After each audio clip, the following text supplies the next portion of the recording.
Chapter 1030. Ruoqing was like an immortal. She came in a rainbow and left in a rainbow. With a wave of her sleeves, she didn't take away a single cloud, but she took away the faith of many believers. Ruoqing took away their faith, and Suzheng took away their bodies. These were the first batch of believers of the Qi kingdom that they had subdued, and they were the core elites of the holy religion in the Qi kingdom. These elites all prostrated before Xiao Chui's prism. Li Yi had always felt that compared to all kinds of people in the world, these fanatics were the simplest and purest. They wouldn't scheme against each other, and dealing with them wasn't tiring at all. They only believed in Her Majesty. If Her Majesty wanted them to do evil, they would do evil. If Her Majesty wanted them to do good, they would do good. If they could be guided and purified, compared to the filthy and chaotic court, they would be a clean stream in the world. Xiao Chui put away her prism, picked up the mirror in the water, and took away the basin of water in the courtyard. For high-level players, these things and 2 assistants were enough to give people a feast for the eyes. After the matter was done, she would leave in a flash, hiding her achievements and fame. Of course, she didn't really leave in a flash. She just went to the mall with Xiao Zhu and Xiao Huan. Today, they could bring back everything that they could bring back. Li Yi felt that it was necessary to discuss with Ruoqing and give her the title of Rainbow Saintess. Not to mention other things, just her ability of rainbow and daylight was enough for her to establish her own faction. After today, the historical problems of Shu province were almost all solved. Li Yi could wait for his 2, 3 Xiaonyang sons to marry into his family. Thinking about it carefully, there didn't seem to be a big enough bed at home. Today, he would ask Uncle Han to make one for him, in the depths of the land of Bedlam, somewhere deep in the mountains. 3 wretched figures came out of the woods. When they stood on a wide mountain road, they couldn't help but burst into laughter. These 3 people were naturally the right custodian of the holy religion, Fang Yu, and the 2 purple-clothed messengers. Since that night, they had been on the run for more than a month. That day, they were chased by dozens of experts. They only cared about running for their lives and lost their direction. They wandered around the mountains like headless flies, eating and sleeping in the open, cutting their way through brambles and thorns, and finally found the right path. They had suffered quite a lot along the way. At that moment, Fang Yu's clothes had been torn into rags, his face was covered in dirt, and his hair was stuck together. The 2 purple-robed envoys beside him were not in a better condition, and even appeared to be in a worse state. One looked at him, and asked in a hoarse voice, "Guardian, where are we going now?" "Although it is wrong," Fang Custodian, and said. Fang Yu looked ahead, gritted his teeth and said, "Let's go to Qi Kingdom first and meet up with Her Highness. When we're done with Qi Kingdom, we'll come back and kill Li Yi and those baldies." This time, he fell into the baldies' trap. Not only did he fail to capture Li Yi, but he also almost lost his life. The elites of the holy religion under his command would not have a good ending if they fell into the baldies' hands. With such a huge loss, he even lost his base in the land of Bedlam. When he returned to the Qi Kingdom, he would most likely be punished by Saintess. But, he didn't have to worry too much. Blood was thicker than water. No matter how angry Saintess was, she wouldn't do anything to him. But, he couldn't swallow the anger in his heart. If things in the Qi Kingdom could proceed smoothly, such a small loss would not be a big deal. He heaved a long sigh of relief. As long as Saintess was there, everything would be fine. He really didn't want to face Li Yi alone. The most important thing now was to find a few suitable clothes. "The 3 of you, stop." A loud and clear voice suddenly came from behind. A few figures quickly rushed out of the forest and surrounded them. The fierce-looking man who led the group looked at them and said, "This is a robbery. Hand over all your valuables. If I'm in a good mood, I might let you go." As he spoke, his voice trailed off. Because the 3 people before him were really too shabby, their faces were covered in dirt. Not to mention that they hadn't washed their faces for a long time, their clothes had long been torn into rags. They couldn't even cover their crotch. He really couldn't figure out where else they could hide their valuables. The fierce man looked at them, waved his hand impatiently, and said, "Forget it, I'm unlucky to have met you three paupers. It's really unlucky. I'll let you go today. Get out of here." Fong Yu didn't leave. He was staring at the leader's bald head in a daze. When he saw this bald head, Wang Wei's hateful face would appear in his mind. Since more than a month ago, what he hated the most in his heart had changed from wasting food to bald heads. The fierce-looking man looked at them and asked, "Are you deaf? Didn't you hear what I said?" Fong Yu looked at him again and the corner of his mouth twitched. Ha, bald head, this was already the territory of the Qi kingdom. No matter how fast those bald heads were, they couldn't have come here. So the bald head in front of him was definitely not the bald head he hated. But they were all bald. For some reason, the fierce-looking bald man suddenly felt cold all over and inexplicably shivered. Fong Yu and the two purple-robed envoys began to walk in the direction of those people. "What do you want? You're courting death. Why are you taking off my clothes? Don't, big brother, you're a hero. You can have the socks, but can you leave a crotch cloth? It's cold, leave a pair of pants for me to wear. I beg you, big brother." After only a quarter of an hour, the mountain path was littered with the bodies of the three people, but there was no sign of them. The leader of the bald men had long been beaten black and blue and his face was swollen beyond recognition. He lay limp on the ground, his body twitching unconsciously. Although the others did not suffer the same torture as him, there were three of them who were naked from head to toe. They didn't even have a crotch cloth. They squatted down, crossed their arms, and looked at their companions beside them, shivering. "Borrow a pair of pants to wear, we're all brothers, don't be so stingy. If you don't have pants, socks will do." The capital city. The king of Shu was captured by Jiang of Silla in Shuzhou and was now secretly escorted to the capital city. Apart from the royal family and some high-ranking officials in the court, the people and officials in the capital city were still in the dark about this matter. After all, the matter of the Chui clan was no small matter. It was equivalent to treason. Although this matter had passed for a long time, it was related to the royal family. Once the king of Shu returned, it would definitely become the focus of the people and officials in the capital city. At the gate of the palace, a eunuch who had already received the news stood quietly and waited.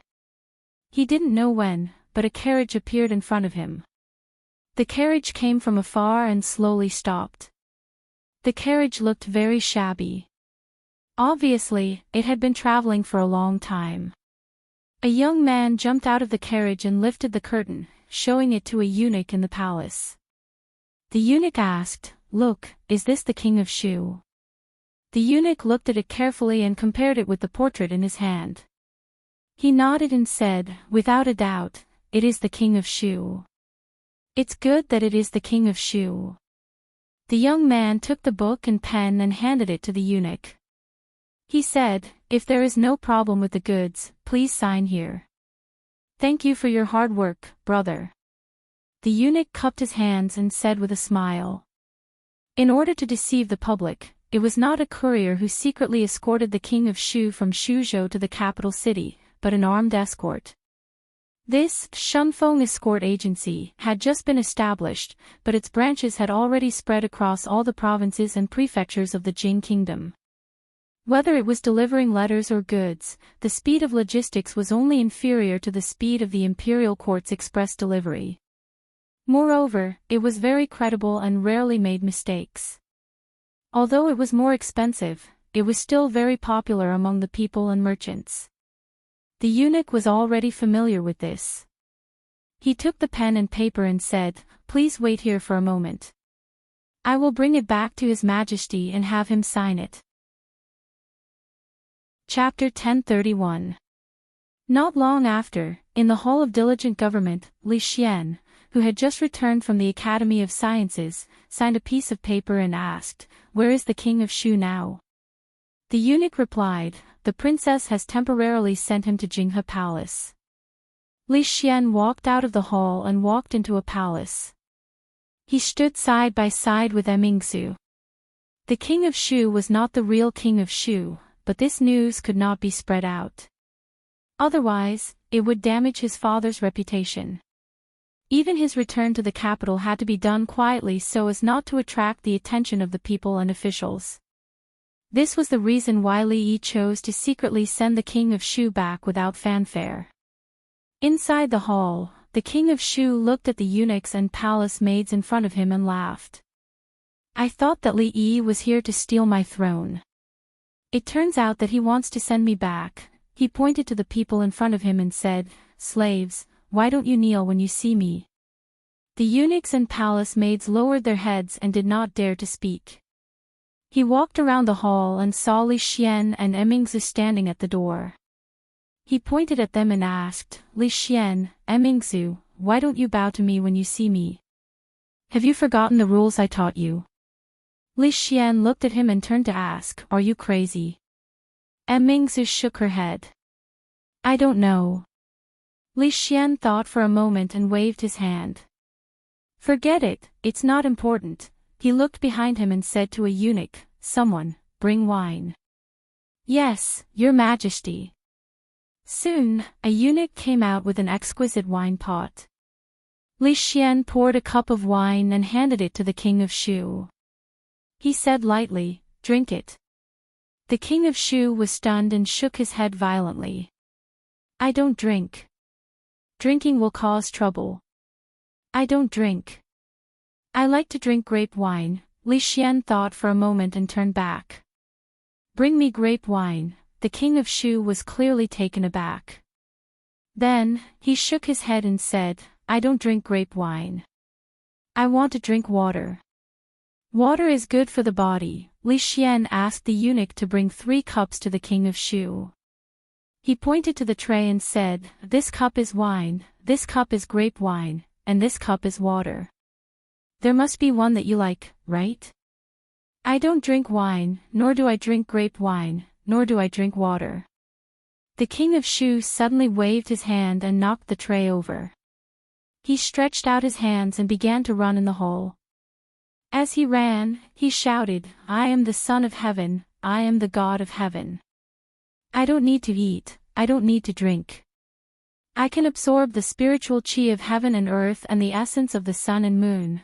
Li Xian looked at the eunuchs and palace maids beside him and said, "You can leave first." Yes, the few of them quickly retreated and closed the door. Only then did Li Xian look at the king of Shu who was letting loose in the hall. He asked, "Are you done acting?" If you say another word, I won't let them send you food or water in the future. Anyway, you can absorb the spiritual chi of heaven and earth and the essence of the sun and moon. You won't starve to death." The king of Shu stopped in his tracks and turned back to look at them. He smiled bitterly and said, "You've won, you've won.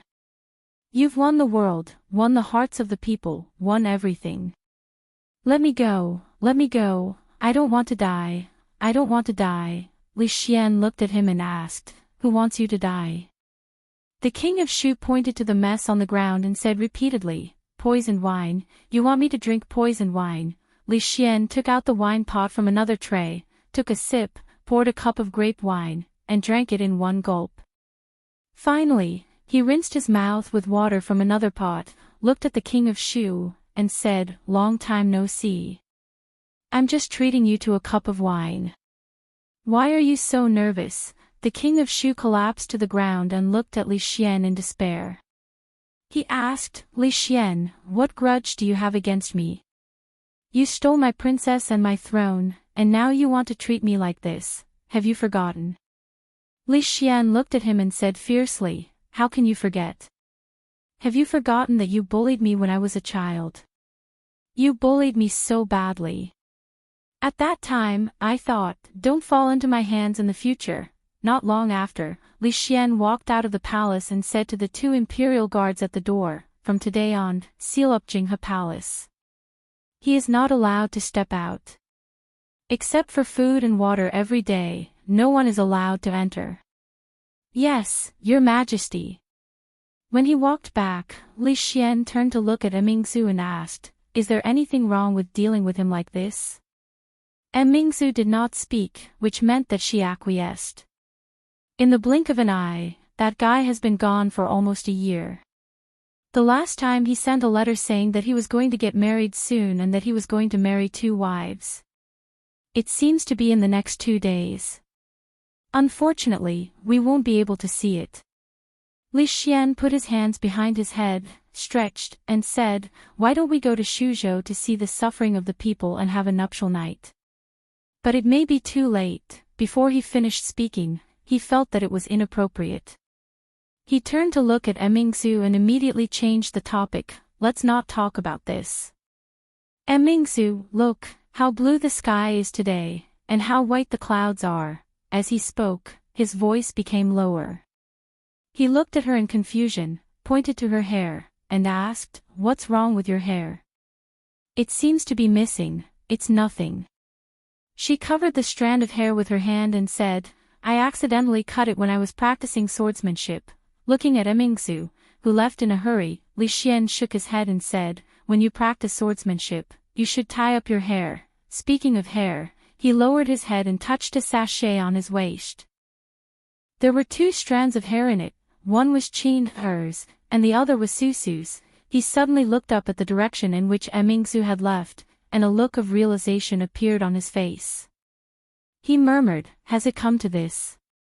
According to the customs of the Jing kingdom, the wedding was divided into 6 steps: accepting gifts, asking for names, accepting gifts, asking for dates, and welcoming in person. But when it came to Li Yi, everything was simple. Ruoqing and Zui Mo were already a family. It was not known whether Rui could be counted as a second marriage. They were just married from one yard to another. The journey to Shuzhou was long, and it was difficult for the old lady to bear the long journey. From the few words in the letter, one could see the old lady's regret. As the governor of the capital and the assistant minister of the Ministry of Revenue, Tsing Shichen was busy with official affairs. It was impossible for him to leave the capital for several months, so he sent gifts and letters very early. Ruoqing became an orphan at a very young age and grew up in a brothel. She had no relatives, so many customs and steps of the wedding could be skipped directly. Of course, it was impossible for the 4 of them to not have an elder. Second uncle sat at the front with his eyes half closed. After receiving their greetings, he lowered his head and let out a light snore. Tonight, the Jiang of Sila's mansion was particularly lively. Li Yi did not make a big fuss at the wedding. Everything was carried out in the mansion in a low-key manner.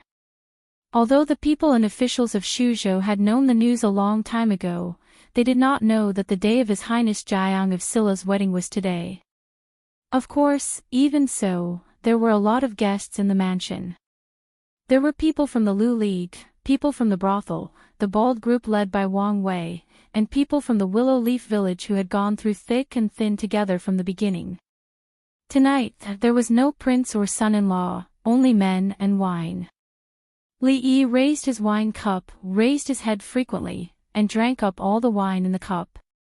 Fortunately, he was good at drinking, so he would not get drunk after 2 or 3 cups. Moreover, in order not to delay the wedding night, his wine was made by Xiao Zhu herself. There was a strong smell of wine, but in fact, the alcohol content was not high, only a little higher than grape wine, so it was not easy to get drunk. Xiao Zhu decided to carry forward her bartending business, and Li Yi strongly supported her. He just promised her that he would open a tavern in Yong County in a few days and let her be the proprietress. He did not know whether her tears were because of this or because she was reluctant to see her miss get married. Maybe the latter reason was more, because Xiao Cui, who was with her, also had tears in her eyes. This was a little strange. The wedding with Ruoqing and Zumo was just a ceremony. They would be the same as before, so why were they crying? What was more strange was that Xiao Huan also cried, and she cried even more sadly than them. Her tears could not be stopped. She was already an 18-year-old girl, but why did she still cry like a little girl? Chapter 1032. Tonight, the Jiang of Silla residence was filled with jubilation. Wang Wei had drunk a lot that night. His face was red and he couldn't even speak properly. He only knew how to raise his glass and said, "Come, come, come, Your Highness, drink." Fong rubbed his bald head and glared at him. He said, "What are you drinking for? If you want to drink, go home with your wife. Didn't you see how much the son-in-law drank tonight?" Wang Wei pushed him away. His eyes were drunk and blurred. He said, "No, this glass of wine. I must toast Your Highness with this glass of wine. My life was given by Your Highness and big sister. I can get to where I am today thanks to Your Highness' trust. I have no regrets in this life if I can work for Your Highness." Fong carried him to a bald woman and said, "Sister-in-law, I'll leave this guy to you. In the future, persuade him to drink less. He won't be able to control himself if he drinks too much. Just now, I saw him groping a little girl who was serving wine. He wanted the little girl to be his concubine. The little girl was so anxious that she cried." "Got it." The bald woman nodded. She held Wang Wei's neck with one hand and looked at him coldly. Fong looked at the time and walked to the front. He said loudly, "It's getting late. Everyone should have eaten and drunk enough. Let's go, let's go," a drunk man said in a daze. "Hey, it's still early. We haven't consummated our marriage." Fong kicked his butt and said angrily, "Get out, get out. If you've drunk enough, get out. Don't cause trouble here." Li Yi waved his hand and said, "If they want to drink, let them continue to drink. There's enough wine today. They can drink as much as they want." Fong looked back and nodded. "Then let them drink here. I'll help son-in-law to rest, no need." Li Yi waved his hand. "I'm not drunk yet. I can walk by myself." His body swayed, and he walked outside alone. Fong followed behind and watched him walk into a courtyard. Then he turned and left. Li Yi closed the door and blocked out all the noise outside. The whole world suddenly became quiet. Several rooms in the courtyard were lit up. Li Yi took a few steps forward. When he was about to step on the stairs, he suddenly didn't know which one to push. He stood where he was and thought for a moment. Then, he stretched out his finger and muttered, "Pick an army, pick a general, pick a wife. Whoever little rooster points at will be the one." Li Yi's finger moved slowly, and he nodded every time he pointed. When he said, "Who?" for the second time, his finger pointed at the room on the far left. The room on the far right belonged to Rui. From right to left, it was Ruoqing, Zui Mo, and Rui. Today was their wedding night. It was not good to choose between Rui, Ruoqing, and Zui Mo. It was unrealistic to choose all of them, so they could only follow God's will. Li Yi walked up the stairs to the door of the leftmost room. Halfway there, he stopped. Rui, God's will told him to choose Rui, but he didn't dare to. He knew which one he couldn't afford to offend, God's will or Rui. So this time, he had to go against God's will. He stretched out his finger again and changed the direction. He nodded and said, "Whoever little rooster points at will be the one." His finger still stopped at the room on the far left. Li Yi put down his finger and thought to himself, would there be retribution for disobeying God's will twice in a row? Disobeying might not necessarily happen, but not disobeying it would happen immediately. Li Yi excluded Rui's room and chose a new one. This time, he could finally follow God's will. He walked to the door of Rui's room and knocked on the door. The candlelight in the room that was still lit a moment ago was extinguished in the next moment. Rui's voice came from inside. "Tonight, I will sleep with Xiao Huan.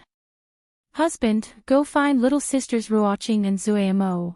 Although he didn't want to disobey God's will, Li Yi had no choice but to give up after knocking a few times and there was no response. He knew why Rui did this, and he was a little touched. There was only one Rui in the world, and it was his Rui. He didn't save the world in his previous life, and he was kicked because he was willing to help others. This must be God's compensation for him. As for that bastard who returned kindness with enmity, he couldn't take revenge for this kick in this life, but in the next life, he would harm his daughter and let him get what he wanted. Li Yi walked to the door of Ruoqing's room and knocked on the door. This time, the candlelight in the room was extinguished after a while. Ruoqing stood on the opposite side of the door and said to him, "Tonight I will sleep with Xiao Zhu. You go find Sister Rui and Zuamo." There weren't many women as sensible as Rui, and with the addition of Ruoqing, God's compensation for him was too great. It could be seen how much that guy hurt him. In the next life, if it was not enough to have sex with one daughter, he would at least have sex with two. Li Yi stood outside Ruoqing's door for a while before walking to the door of Zuamo's. His footsteps stopped, and the candlelight in the room went out. Li Yi was startled and asked, "Do you want to say that you want to sleep with Xiao Chui tonight and ask me to find Rui and Ruoqing?"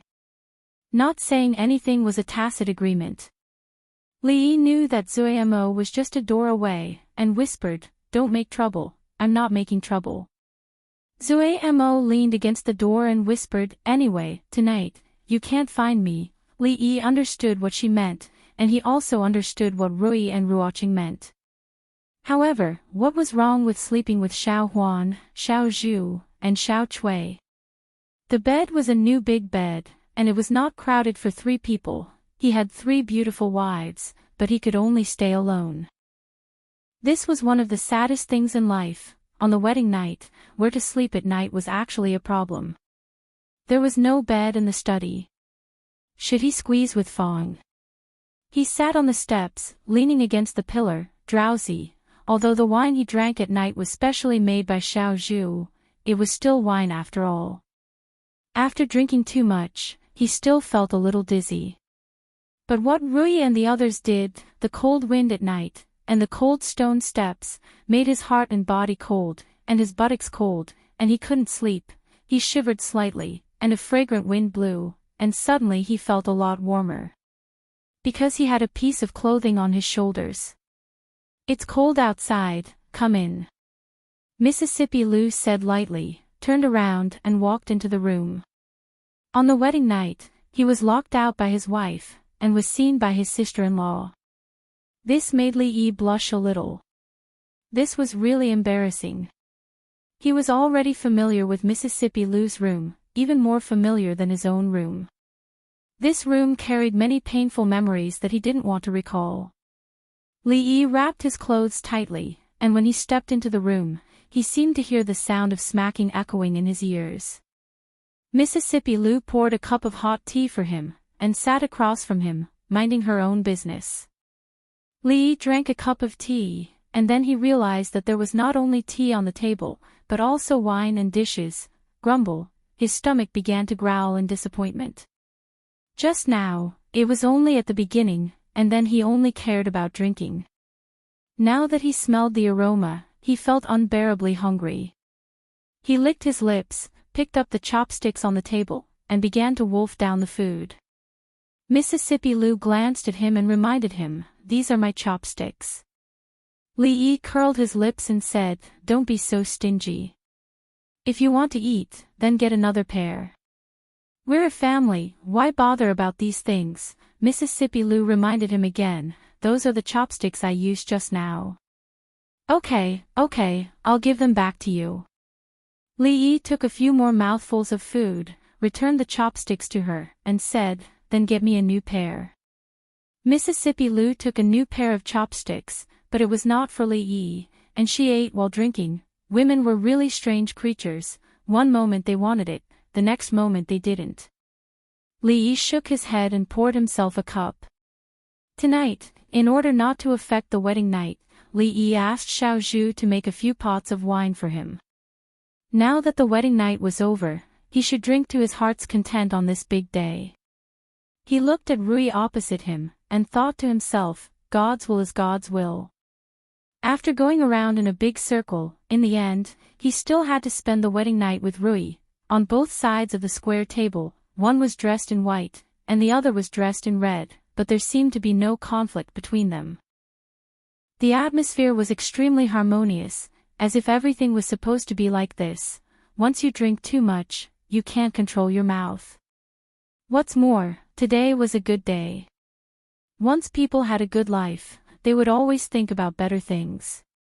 It was better to add flowers to a brocade than to add snow to snow. Li looked at Rui and suddenly said, Rui, let's discuss something. Mississippi Lu looked up at him and asked, what is it? Li thought for a moment and said, in the future, can you be gentler to me? Don't spank my butt anymore. Mississippi Lu thought for a moment, looked at him and asked, then will you still be so naughty in the future? Chapter 1033. Li looked at Mississippi Lu with a troubled expression and said, I'll try my best. Mississippi Lu nodded and said, then I'll try my best too. You can't try your best. Li drank another glass of wine to boost his courage and said, you see, I'm a prince now, and I have so many people under me. I also want my face. If you keep hitting me like this and others see it, how can I show my authority? Mississippi Lu didn't say anything. She just looked at the wedding robe draped over his shoulder. The red was a little dazzling. She smiled and nodded, okay. Then it's a deal. Li Yi's face lit up with joy and stretched out his finger, pinky swear. Childish, Mississippi Lu glanced at him, then stretched out her little finger and hooked it together with her thumb. That's a deal. If you go back on your word, you'll suffer retribution. Be careful that you won't be able to marry for the rest of your life. Li Yi was overjoyed. He filled her cup with wine and said, drink. Let's drink to our vow. This glass is for today's big day. This glass is for capturing me up the mountain. This glass is for the king of bandits. Li Yi didn't know how much Mississippi Lu could drink. He only remembered that at the beginning, she would get drunk and blush when she drank the tasteless liquor. That was the only time he saw her drunk. Today was the second time. Li Yi didn't know what time it was. The dishes were gone, and the table was filled with empty wine jars. Li Yi felt like the world was spinning around him, but he refilled their glasses out of habit. He put his hand on her shoulder and said, this cup is for you being a man. Mississippi Lu's eyes were blurred. She waved her hand and said, no, I'll be drunk if I drink anymore. It's okay, you can't drink, I'll drink for you. Li Yi drank both glasses of wine. Mississippi Lu's cheeks were red, and she frowned, I can't drink. What a joke, bring the wine. There's no more. Li Yi took a few empty wine jars and shook his head. He put the wine jars back and turned around. He found Mississippi Lu sitting at the table, holding her cheek with one hand and looking at him with blurred eyes. Li Yi was startled and said, I'll be embarrassed if you look at me like this. She looked for a long time and suddenly said, let me ask you a question. Li Yi sat down beside her and asked, what is it? Who's prettier, Mingzu Li and Li? You too. Li Yi thought for a moment and said, I don't know who's prettier, you don't know. Lady Lu's voice rose a pitch. It's okay. Li Yi waved his hand, patted her chest, and said, although the two of you are about the same beauty, your breasts are bigger than hers. She definitely won't be able to catch up in this lifetime, it's okay. Li Yi waved his hand. He patted her chest and said, you asked first. Unexpectedly, Mississippi Lu just waved her hand casually and said, forget it. It's not the first time anyway. However, Miss Lu just casually waved her hand and said, forget it. It's not the first time anyway. Li looked at her and murmured, not the first time. She didn't explain further and picked up a wine pot. However, she didn't pour any wine out. She stood up and walked towards the bed unsteadily, saying, "You can go back. I'm tired. I want to sleep, they don't want you, and I don't want you." Mississippi Lou grabbed his arm and said, "You should go back. I'm sleepy. I want to sleep, they don't want you, and I don't want you." Mississippi Lou grabbed his arm and said, "Get up." Lee suddenly opened his eyes. He looked at her and asked, "You don't want me either?" Mississippi Lou stood by the bed and stared at him. After a while, she rolled him to the foot of the bed. "Yes." She lay down beside him and said, "They don't want you, but I want you." She turned around and looked at Lee.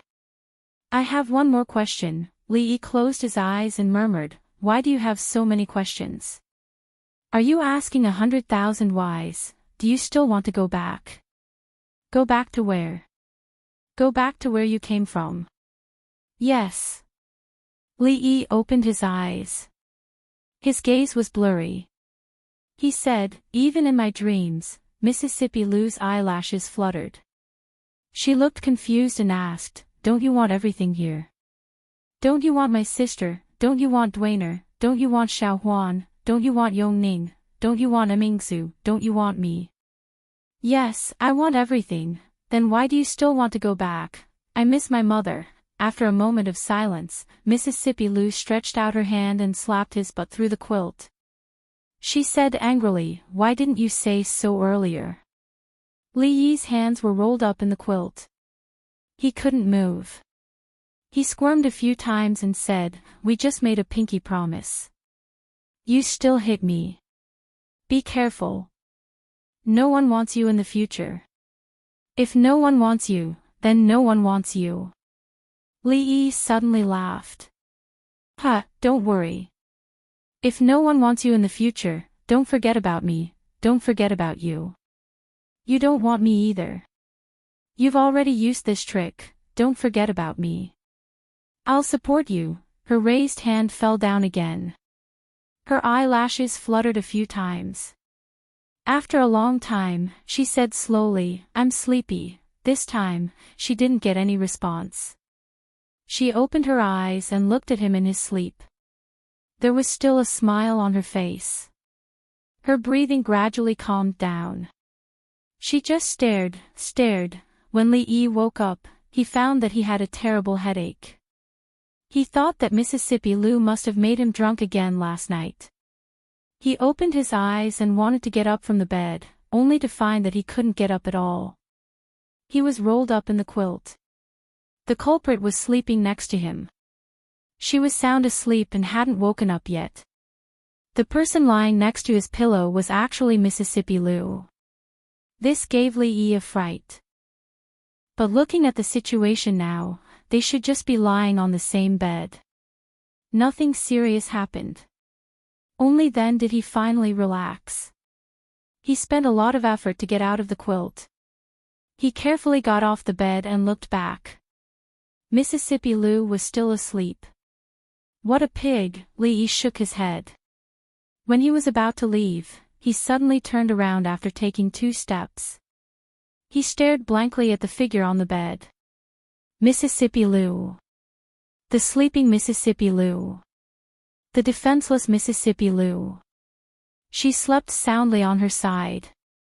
Her back was facing Lee. A certain perky part of her was facing him. Lee's gaze fell on that part of Mississippi Lou's body. A bold idea suddenly popped up in his mind. What goes around comes around. This year, it's my turn.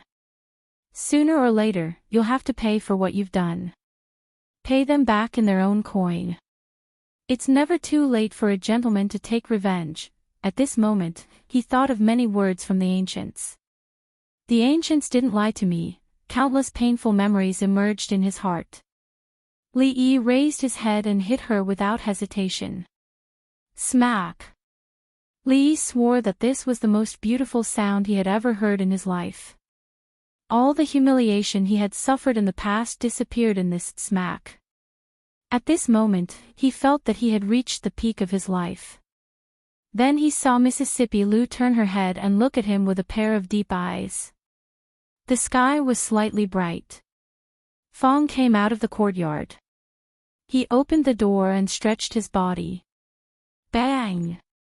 In the prince's mansion, one of the courtyard doors suddenly shattered. Two figures jumped out one after another. Fong's expression changed. Did assassins break into the residence of eldest miss and second miss? Soon, he dispelled this thought. Because the people who came out one after another were the son-in-law and second Mississippi. The next moment, his expression became even more horrified. Because he realized that the son-in-law was wearing second Miss's clothes early in the morning. Moreover, both of them were barefooted. His body shuddered as he immediately thought of a terrifying possibility. Could it be that the son-in-law was drunk last night and went into the wrong room? On the wedding night, he went into the wrong room and slept on the wrong bed. Or perhaps, he slept with the wrong person. Help! Someone's been killed. He looked in the direction of the scream in a daze and sighed. What a sin. Chapter 1034. Li Yi sat in the yard and spent a long time to calm down. He had once reached the peak of his life. Although it was very short and fleeting, he would always remember the feeling at that time. After being humiliated by Mississippi Lu for so long, at that moment, he finally completed a beautiful counterattack. Of course, it felt good, but the price he paid was painful. He was chased by Mississippi Lu for a few miles. This time, she did not spank his butt again, but directly hit his laughing acupuncture point. When the two of them walked back, she looked at him and smiled all the way. However, it was not without gains. Li Yi still vaguely remembered that before the two of them got drunk last night, he seemed to have reached an agreement with her. She promised him that they would hook up. Although she was still not that gentle to him, at least, she would not do something as shameful and exciting as spanking his butt. This was a great improvement, and it was worth being happy about. The smile on Li Yi's face just appeared on his face, but he immediately stopped. He held his stomach and his face twitched. He laughed for too long in the morning, and now his stomach hurt when he laughed, although he did not know what happened after that, and why he ran to Mississippi Lu's bed. This was not important. Anyway, nothing that should not have happened happened. The only regret was that she finally got drunk yesterday. This was a once-in-a-lifetime opportunity, and it was really a pity that he did not get any secrets from her. The inspiration for this idea came from Mississippi Lu.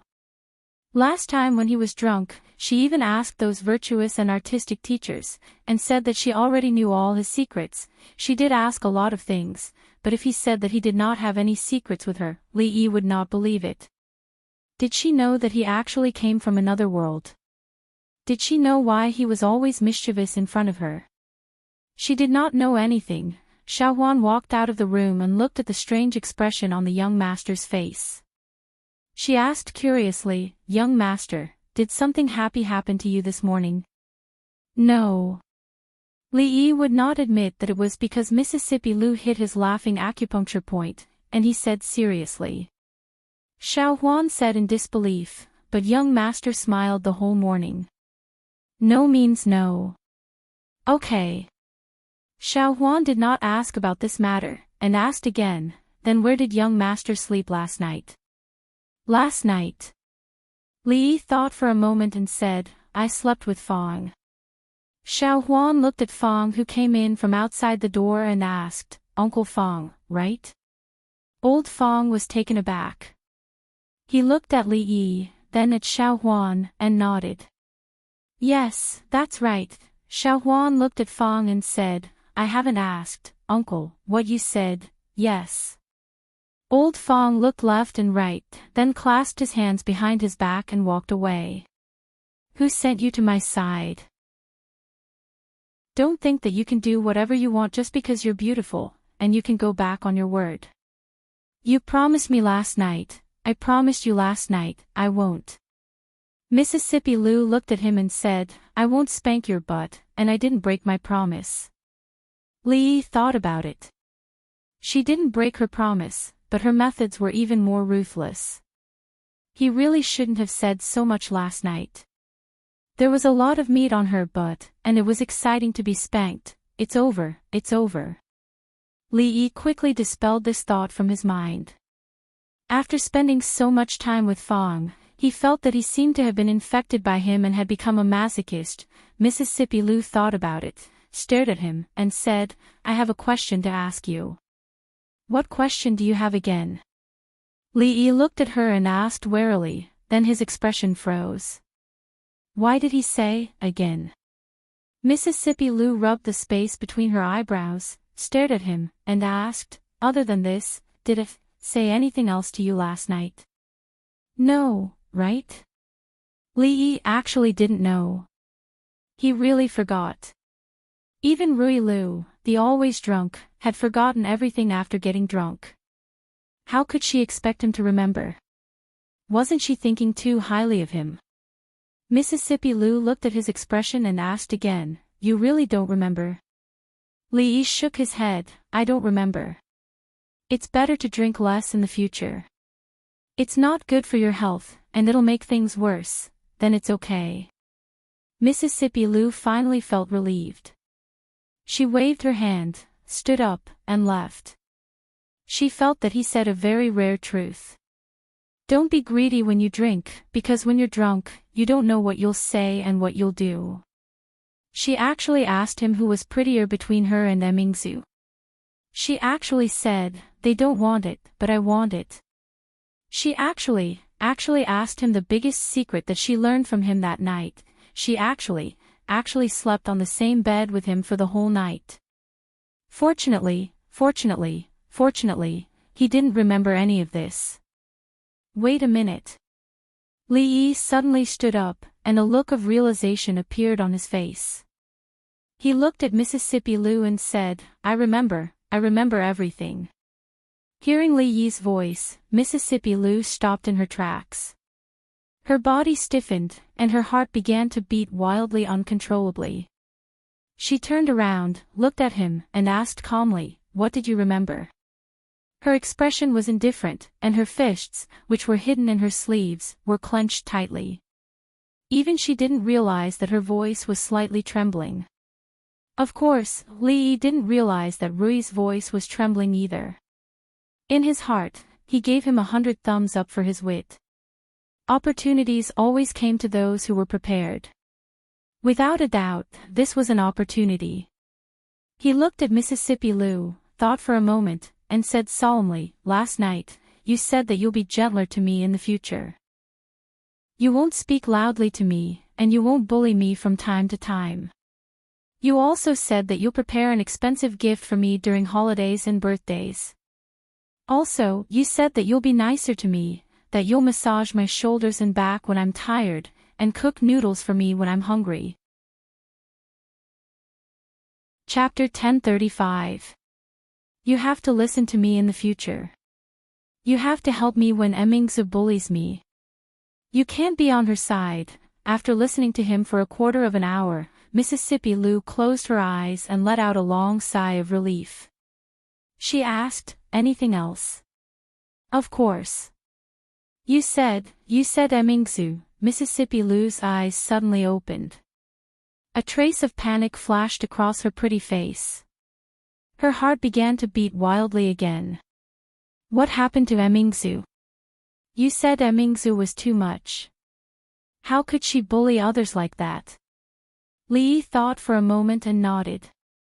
He looked at her and said, yes, that's what you said. You said that when we return to the capital, you will personally spank her to avenge me. I promise you that. Mississippi Lu took a deep breath and crossed her arms. She looked at him and asked, anything else? Li Yi thought for a moment and said, yes, but I can't remember it now. We'll talk about it when I remember it. You should do what you promised first. He suddenly felt some admiration for himself, so much so that he prostrated himself in admiration. Anyway, Rui was drunk last night. He didn't remember what happened. It was up to him to make up stories. If he didn't have a little conscience, he would directly tell her that she violated his body last night and ask for more compensation and privileges. Second Lady Lu did not speak. Li Yi looked at her and suddenly asked, "You are the chief of the Wulin League. Your words carry enormous weight. What you say is like spilled water. You won't go back on your word, will you?" "No." Mississippi Lu smiled and shook her head. She said softly, "Why would I? I'll keep my word. Are you hungry or tired? Let me massage your shoulders first. Do you want to cook a bowl of noodles for you first?" Happiness came so suddenly that Li Yi couldn't believe it. He suspected that he was dreaming and that he was still lying on the bed with Mississippi Lu. "Let's massage the shoulders first," Li Yi said after some thought. It wasn't until he was lying on the rocking chair with Mississippi Lu's hands roaming around his shoulders that he finally accepted reality. She actually believed it, she really believed it. Li Yi could already imagine the beautiful life in the future. He took a deep breath and said, "I didn't use enough strength, use more strength." Mississippi Lu smiled and said, "Okay." Outside the door, Fong saw with his own eyes that Xiao Huan went out. Only then did he come out from behind a big tree, ready to ask the son-in-law what they were talking about. As a qualified follower, he needed to have this kind of awareness. Even if the son-in-law said that he slept with him last night, he had to convince himself that he wasn't hugging two women last night. It was the son-in-law who was hugging him last night. For the son-in-law, for the young miss, for the second miss, for a perfect family. He felt that he was very great at this moment. Perhaps his back was shining with colorful light like that of Lady Ruoqing. When he walked to the door, he heard screams coming from the yard. "You used too much strength. It hurts, it hurts. Be gentle, be gentle." This was the voice of the son-in-law. "I haven't used any strength yet. Just bear with it a little longer. It won't hurt in a while." This was the voice of the second Mississippi. Fong stopped in his tracks and stood there for a while. Then, he turned around and strode away. "It's just a joke. Why are you so serious?" His bones were almost broken by her. Li Yi rubbed his shoulders and said, "I forgot. Tell me, what else did you say last night?" "Nothing." Mississippi Lu clapped her hands and asked, "Do you still want to eat noodles?" "No." Li Yi's attitude was very firm. He almost dismembered himself by rubbing his shoulders. If he asked her to cook another bowl of noodles, he might directly poison himself to death. It was better not to take this risk. In the end, he didn't ask what Mississippi Lu said last night. Rui, Ruoqing, and Zumo disappeared in the morning. He didn't know if it was some custom or something else. Some of the customs of these women, Li Yi didn't know much. Fong walked in from outside and sat opposite him. Looking at him, he sighed and said, "Son-in-law, as a man, you have to be responsible for what you do. If you dare to do it but don't dare to take responsibility, you are not a man." Li Yi turned to look at him and asked, "Responsible? What responsibility?" Fong thought for a moment and said, "Son-in-law, if you don't want to take responsibility, you can let the second miss take responsibility. It's the same anyway." Before leaving, he patted Li Yi's shoulder and said earnestly, "Son-in-law, you are destined to be unable to escape the clutches of the second miss in this life. Be optimistic and accept your fate. Life is like being raped. If you can't resist, then enjoy it to the fullest. This is my shallow opinion in this life. Take your time to understand." Fong always had a deep understanding of life, but he was wrong about one thing.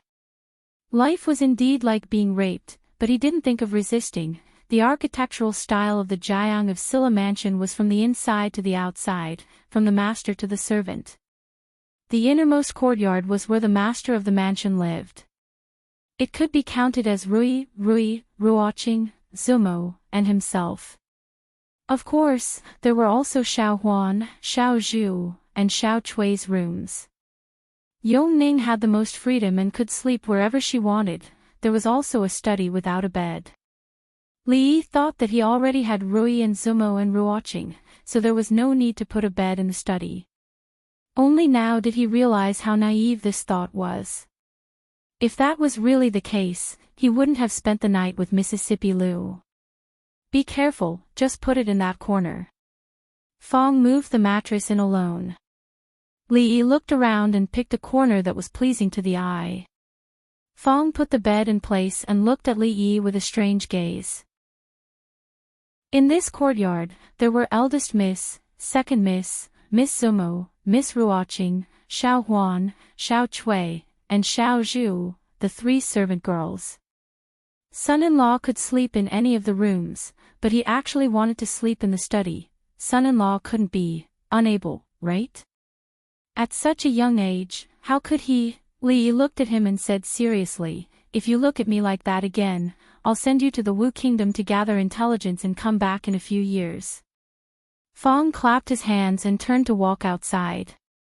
When he reached the door, he poked his head in and said, Son-in-law, remember to eat more chives and kidneys.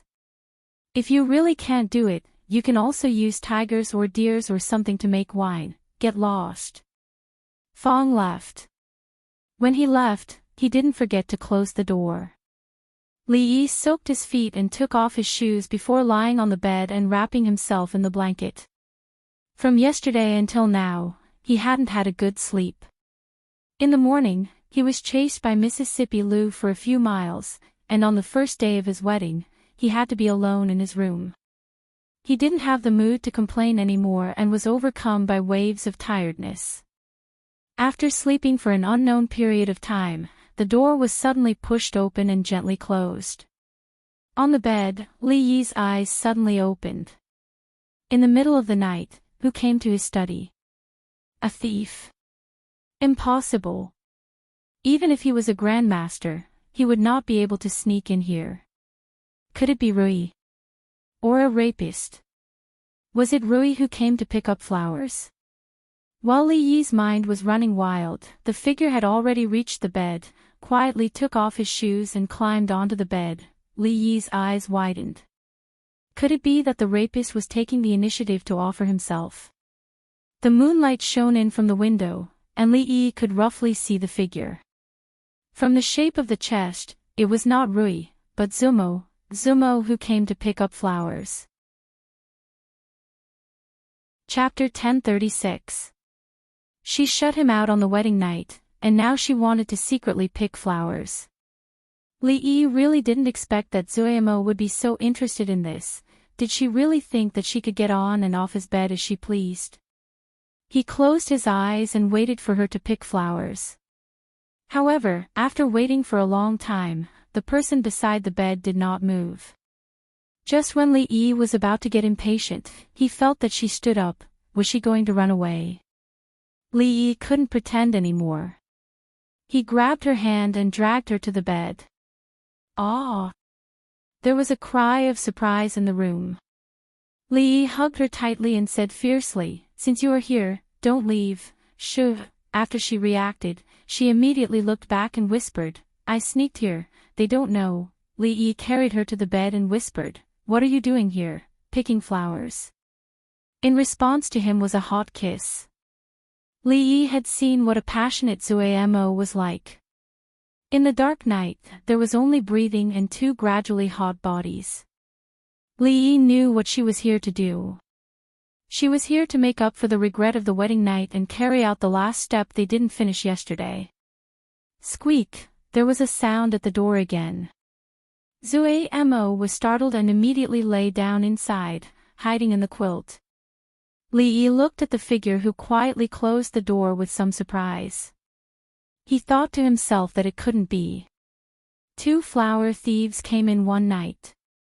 It seemed that he should carefully consider Fong's suggestion just now. The person who sneaked in was easy to recognize.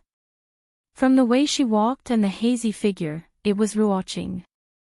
When Ruoqing walked to the bed, she saw him sitting on the bed. She was shocked and said after a long time, You haven't slept yet. What do you mean by, me?" Li Yi pulled her over and said, "Call me husband." Someone gently pinched his thigh. "Husband," she called out softly, and Li Yi could feel that her body was getting hot. Yesterday, I didn't mean to. Ruoqing was not as passionate as Zuamo. Her voice was so soft that it was almost inaudible. She said, Tonight, I will come to accompany you. Don't tell Zuamo, or she will laugh at me. Don't worry, I won't laugh. A familiar voice suddenly sounded. Ruoqing was startled. Seeing the figure crawling out from under the blanket, she was startled and then said in panic, Zumo, you, what do you mean by you? You snuck over without telling me. Tomorrow, I'll punish you according to the family rules. Ruoqing hurriedly stood up and said, I'll go first. Li Yi grabbed her wrist and gently pulled, causing her to fall onto the bed again. Li Yi held her slender waist and said softly, It is fate that brought us together. Why don't we stay together? He slept soundly when he had someone by his side. It was just that his arms were a little numb because they were pillowed on each side. When he came out of the study, it was already late in the morning. Fong was working in the yard, moving the stone table and stone bench to a place further away from the swing. When he saw Li Yi, he stopped in his tracks, thought for a moment, and asked, Young master, do you really not need to ask the kitchen to fry another chives? No matter whether others believed it or not, he really just hugged them to sleep last night. Nothing that should have happened did not happen, and nothing that should have happened did not happen. If it was only Zuamo or Ruoqing, the situation would naturally be different. However, the situation last night was special. The two women did not even take the first step, and the second step naturally could not be rushed. That was a matter for the future. Even though he knew that if he made some kind of request, they would not refuse, for them, this was something that would be unforgettable for the rest of their lives. He should not be so hasty, however, what old Fong said made sense. After all, it was better to be on the defensive than to be on the defensive. Li Yi thought for a moment and nodded. Let's fry one. Remember to fry them together with the kidney. In the early years of the Jingping era, the number of merchants settling in Suzhou began to increase rapidly. The flow of people in Yong County skyrocketed. The originally sparse streets gradually became lively and prosperous. This series of changes had long changed the people from the initial joy and excitement to numbness. Under the governance of His Highness Jiang of Silla, Suzhou would only get better and better. This was something that they never doubted in their hearts. Ever since the situation in the fringe changed dramatically, the bandits were almost completely eradicated. A smooth trade route was opened up, which was known as the Great Mountain Road. The merchants of the Three Kingdoms also benefited greatly from this. This was a region that was not under the jurisdiction of the Three Kingdoms. However, the fringe also had its own rules: freedom, equality, justice, and the rule of law. The fringe, which used to make people pale at the mere mention of its name, had completely changed in just over a year's time. The public security was good, even better than that of the various prefectures. The name Fringe no longer lived up to its name. The caravans traveling on the Great Mountain Road preferred to call it New World. There were even many large caravans that had set up shops and workshops in the mountains for convenience and safety. Of course, these were built on the foundations of the original towns in the mountains. Before this, no one knew that there was such a paradise in the desolate mountains. In the Jiang of Silla's mansion, Fong leaned on the kitchen door and said, Young master, we've almost cleared the road between the Qi Kingdom and the Jing Kingdom. The bandits we encountered along the way, other than those we chased away, have all been subdued. However, there are more hard to deal with near the Wu Kingdom. We don't have enough manpower for the time being, so it's a little troublesome to deal with them head-on. Li Yi was cooking fish, Drunk Mo's favorite steamed fish. When he heard that, he said casually, Let's put off the trouble for now. We'll talk about it when we can spare some manpower. Watching the young master carry the steamed fish out, Fong swallowed his saliva and shook his head. Ever since the wedding, the young master had been indulging in the land of love and tenderness all day long. He didn't even care about proper business. The spring night was short, and the sun rose high in the sky. From now on, the Jiang of Silla would never get up. After the steamed fish was done, there was only Mississippi Lou's favorite dish left. Li Yi returned to the kitchen, wondering if he should make himself a dish of stir-fried kidney with chives later to nourish himself. He had been a little too depraved in the past 2 months, even if it wasn't for the sake of becoming a martial arts master to avenge Mingju's letter, for the sake of a happy life in the future, he had to train harder and strengthen his physique. Try this, and this. He couldn't favor one and discriminate against the other. Including Mississippi Lou, he picked up a mouthful of food for everyone at the table. Only then did Li Yi begin to eat. Li Yi watched Drunk Mo eat a mouthful of fish, and then her expression became a little strange. He was very clear about his cooking skills. Li Yi picked up a mouthful of fish himself. It tasted very good. He looked at Drunk Mo and asked, "What's wrong? Doesn't it suit your taste?" "No," Drunk Mo said. Her face turned pale and she immediately ran away. Before Li Yi could react, the sound of retching came from outside the door. Li Yi looked at Rui and Rui watching and asked, "Is it that bad? I'll go out and see her." Without waiting for them to answer, he immediately ran out. Rui picked up a mouthful of fish and tasted it. A puzzled look appeared on her face. When she looked out the door, she was stunned, and then the expression on her face changed: surprise, disbelief, and a trace of resentment. Outside the door, Drunk Mo leaned against the pillar. Her face was pale and she kept retching, but she didn't vomit anything. Li Yi hurriedly ran over, patted her back gently, and said with concern, "What's wrong?" "I'll call the doctor." She shook her head and said, "It's nothing. I suddenly feel a little uncomfortable. I'll be fine after going back to my room to rest. I'll help you back first." Li Yi helped her back to her room and let her lie on the bed. Then he asked, "Other than feeling nauseous, where else do you feel uncomfortable?" Drunk Mo said softly, "I still feel a little dizzy, nausea, dizziness." Li Yi seemed to think of something. Chapter 1037. Drunken Mo was pregnant. He was not prepared at all, let alone mentally prepared. In the beginning, he and Rui had gone through a lot in order to have a child. The old lady had taken her to worship Buddha many times and prayed many times. The two of them had also done a lot of hard work in private.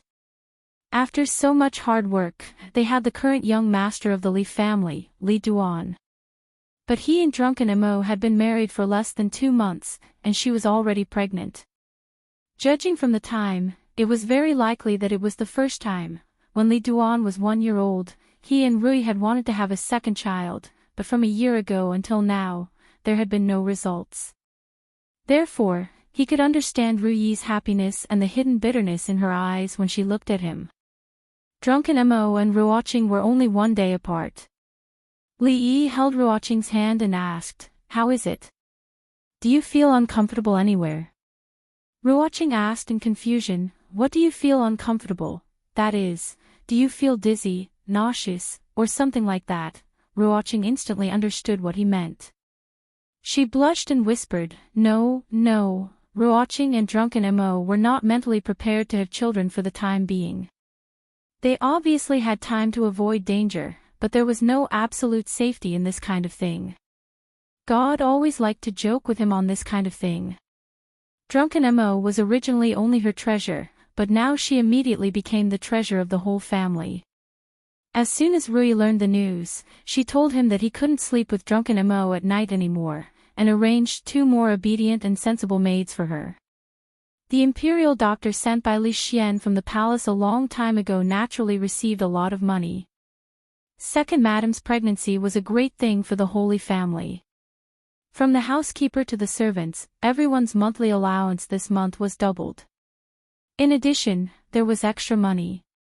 Even Li Duan knew that he was about to have a younger brother or sister. He ran around the courtyard happily. Ever since he left the capital and Shaorue, not many people could play with him. Drunk Ink was now surrounded by them, and Li Yi wasn't idle either. He had to send someone to inform third young lady Qin of this news.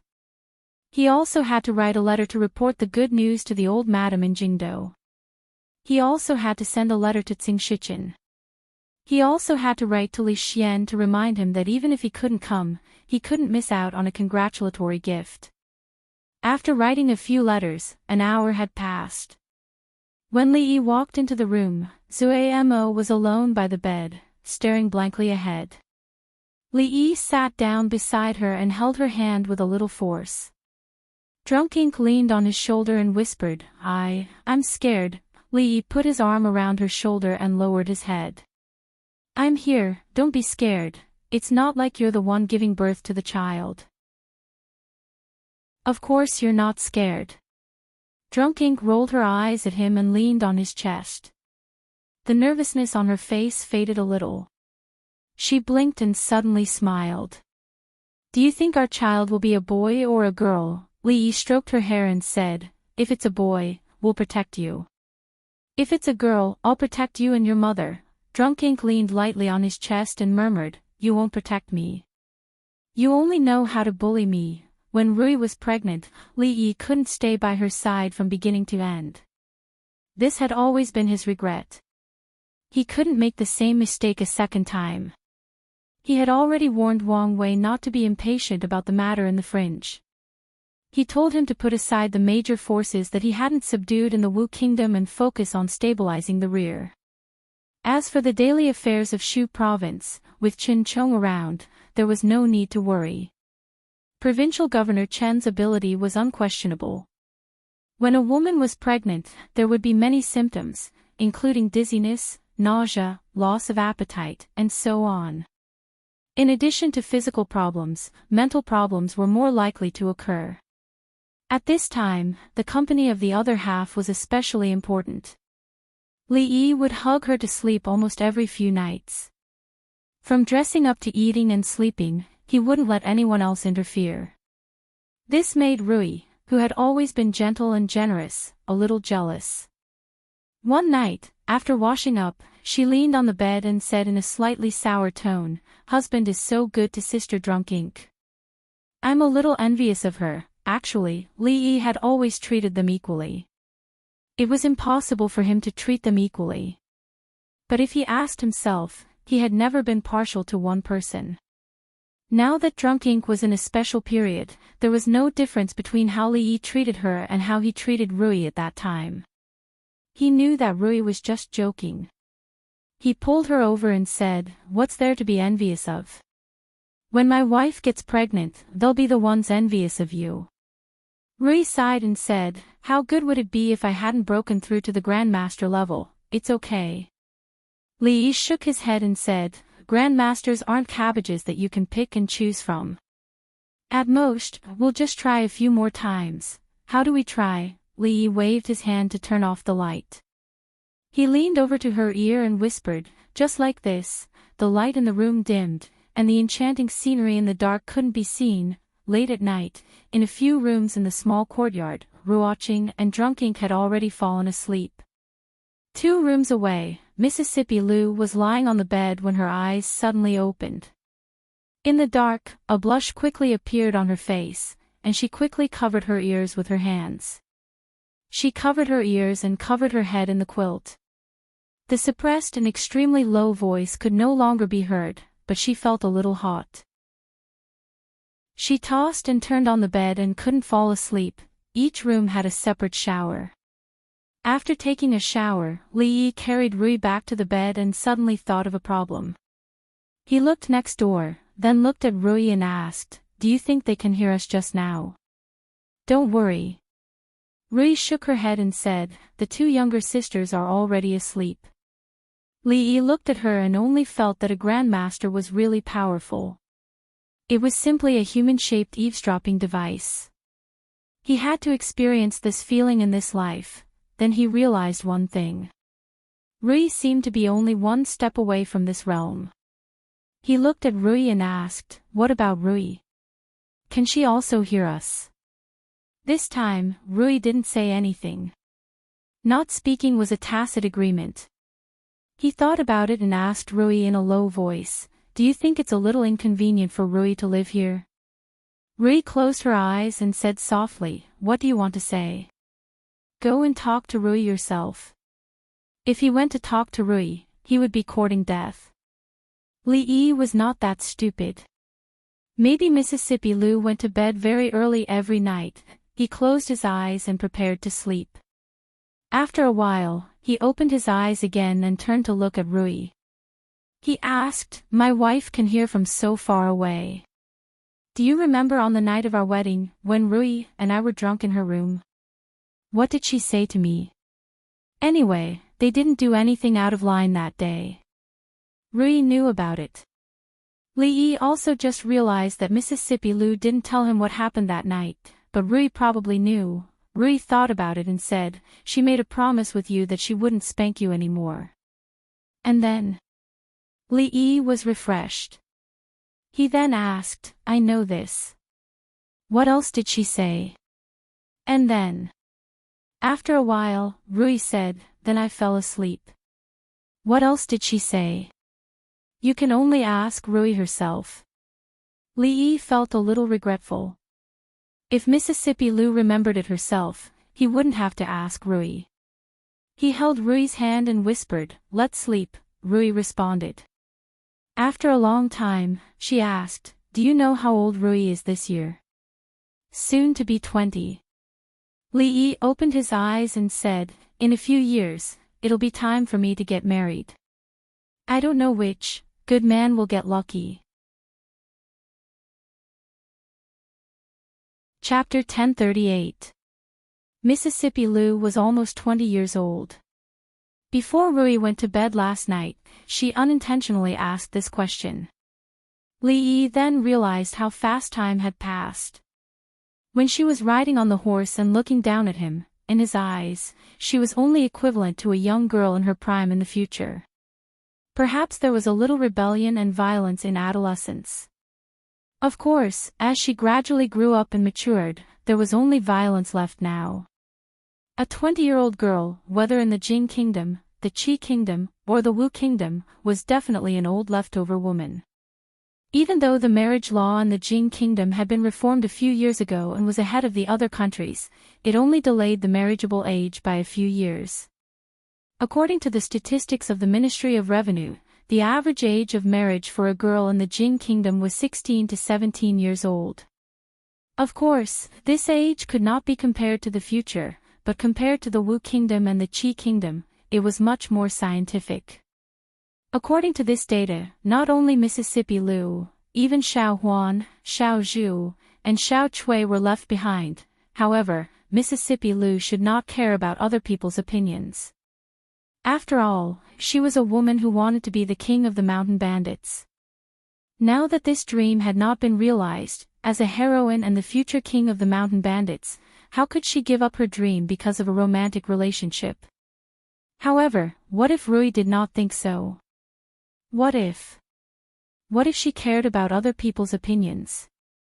What if she felt that a man and a woman should get married when they are of age? What if she felt that a romantic relationship was the most important thing? A girl's mind was the most difficult to guess. Sometimes, Li could not even guess what Yongning was thinking, let alone Rui. He had to find a chance to ask her, otherwise he would not be able to put his mind at ease. When a girl grew up, it was indeed worrisome. Mississippi Lu woke up late today, even later than Li. Moreover, his complexion did not look too good. Li sat in the courtyard and looked at her. He asked with concern, "What's wrong? Did you not sleep well last night?" Mississippi Lu glared at him and didn't say anything. She continued her morning exercise in the courtyard. The morning exercise was actually Tai Chi that Rui had modified. Rui had now reached a bottleneck in martial arts. In Su's words, diligent practice was no longer helpful for her to improve her realm. What she needed was an opportunity. Li didn't know much about opportunities. He only knew that practicing martial arts was like rowing a boat against the current. If you didn't advance, you would fall behind. If Rui didn't advance, he would advance, which was equivalent to Rui falling behind. As long as she stood still, he would catch up to her sooner or later. At that time, it was possible for him to surpass her in terms of martial arts, and then he could, an expert was indeed an expert. His morning exercise was like a dance. The whole set of movements was very pleasing to the eye. After a quarter of an hour, Rui's morning exercise was over. Li placed the heated breakfast on the table. She washed her hands and walked over.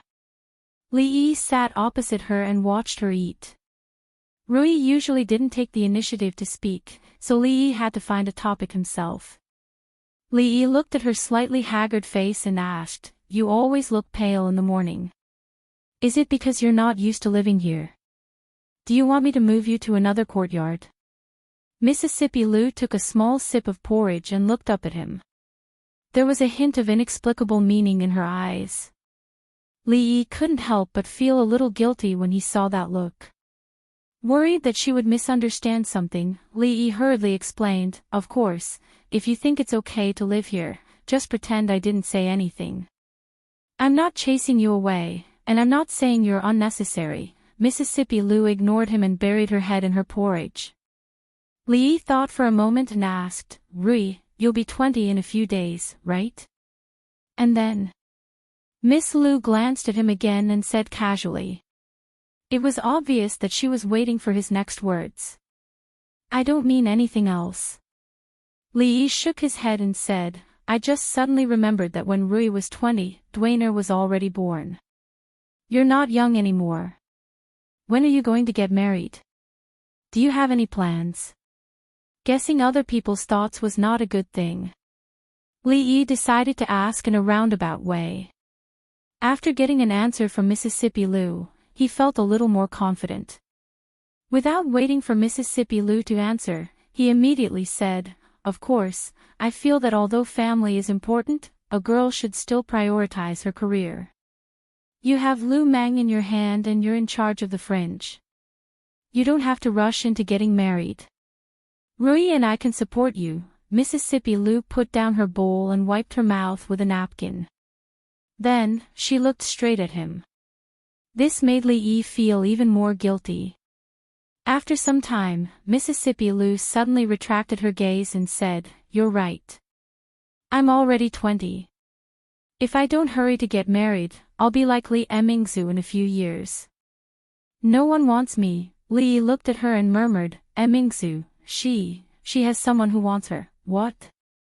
"Nothing." Mississippi Lu shook her head and said, "I don't want to be like Li Emingzu. Moreover, I have my own hands and feet. I don't need you and my sister to support me." Then, she looked at Li and said, "Also, I forgot to tell you that I already have a sweetheart. He's handsome and his martial arts are not bad. He's in Lu Mang. I'll introduce him to you next time." I have a sweetheart." Li looked at her with his eyes wide open. His soul seemed to be hit by a speeding carriage. There was a slight tremble in his voice. Mississippi Lu nodded and said, "You and my sister don't need to worry. We'll get married when it's time." She stood up and said, "I still have something to do in the league. I'll leave first." Li stood up and took her small bowl. He said in a daze, "Don't you want another bowl?" "No." Mississippi Lu waved her hand and said, "The porridge you cooked this time was too sweet. Remember to put less sugar next time." Then, she turned around and left. Her figure disappeared out of the door. Li held the empty bowl in his hand. His mind was blank. What Mississippi Lu had just said exploded in his mind like thunder. She had a sweetheart, she still wanted to get married. Did she ask for Rui's opinion? Did she ask for his opinion?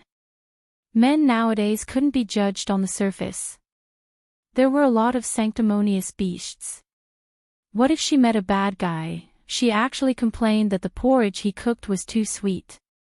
She clearly liked eating sweet things. When did she stop liking sweet things? Li Yi held the empty bowl and stood there in a daze. Outside the door, Mississippi Lu looked back. She turned back and the corner of her mouth curled up into an imperceptible smile.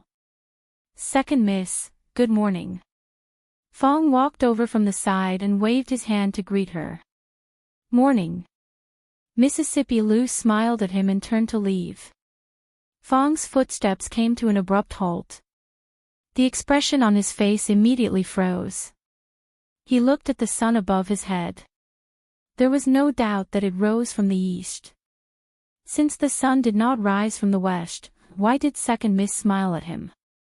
Could it be that Second Miss also thought that the new clothes he wore today matched him very well? After a long time, he shook his head and walked into the courtyard. Seeing Li Yi standing in the courtyard, Fong walked over happily and asked, "Son-in-law, look at the clothes I'm wearing today. Don't I look very spirited?" Crash! The small bowl in Li Yi's hand fell to the ground and broke into several pieces. Fong looked at him in disbelief. Although he knew that the new clothes that Xiao Hong made for him looked very good on him, the son-in-law did not have to be so surprised, right? Li Yi picked up the broken pieces on the ground. Fong hurriedly said, "Son-in-law, these things can be done by the servants. Be careful not to cut yourself." The broken pieces in Li Yi's hand fell to the ground again. "I'll go get the medicinal wine." He looked at Li Yi's finger that was starting to bleed. He closed his mouth and turned to walk to the study. In a room in the inner courtyard, Xiao Huan changed the bed sheets on Second Miss's bed and put a new one on it. She picked up the pillow and patted it, but found a thin book under the pillow. Chapter 1039. The young maidservant was curious. The second young miss used to hate studying even more than she did. In the academy, she would often make old Serene so angry that he couldn't breathe for a long time. Later on, old Serene simply didn't let her go. But in the past 2 years, or more accurately, after the Lantern Festival 3 years ago, the second young miss seemed to be possessed. Many times, she spent more time reading books than practicing martial arts. She and the second young miss learned how to read from the son-in-law. Now, she could recognize quite a few words. She shook her head and put the book back, but for some reason, she looked at it again. With just one look, she froze on the spot and opened her mouth in surprise. She already knew quite a few words, so she naturally knew what was written on the page. Mandarin duck handkerchief. She remembered that when she learned the words, Mandarin duck, it took her a long time to remember it. She knew this book. She didn't know many books and couldn't even recite all 4 books and 5 classics, but she was very clear about the contents of this book. When the maidservants in the residence gossiped in private, they often mentioned this book. The title of the book was Mandarin Duck Handkerchief, but the contents had nothing to do with Mandarin ducks or handkerchiefs. This was a book that taught women how to pursue men. The book detailed the methods and steps for a woman to pursue her sweetheart, as well as how to test if a man liked her and if he was worthy of her liking, for example, the method of loosening the reins in order to advance. When the maidservant said these things, she didn't really understand them. But when the maidservant said these things, she didn't really understand them. Instead, she said, to make a man remember you, you must first make him feel pain. To make him remember you forever, you must make him feel pain deep in his heart. You can like a person's talent, his looks, or even his money.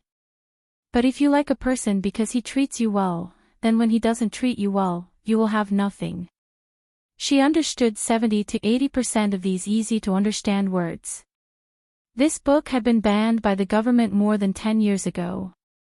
The reason was that many people believed that this book was obscene and harmful to etiquette, so it was impossible to buy it on the market.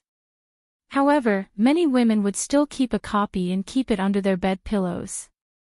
They would then pass it on to their close friends and treat the words in this book as priceless advice. It was said that the author of this book was an extraordinary woman. Because of her own experiences, she wrote this book to warn and teach all women in the world how to pursue the love of their lives and how to protect themselves. It was also said that the author of this book was a favored concubine deep in the palace. It was only because she had long seen through the love between men and women that she wrote this masterpiece. It didn't matter who the author of this book was. What mattered was Second Miss. Why did Second Miss read this kind of book? She flipped open the book and found that some notes had been made. She looked at the place where the notes were made and felt even more surprised. Who did the Second Miss like, and who did the Second Miss want to test? Li Yi's hand was only scratched by a broken piece of porcelain. The wound wasn't deep. After a simple cleaning and disinfecting, he didn't bandage it. Fong sat opposite him and looked at him with a burning gaze. He asked, "Son-in-law, do you have something on your mind?" Li Yi was silent for a moment.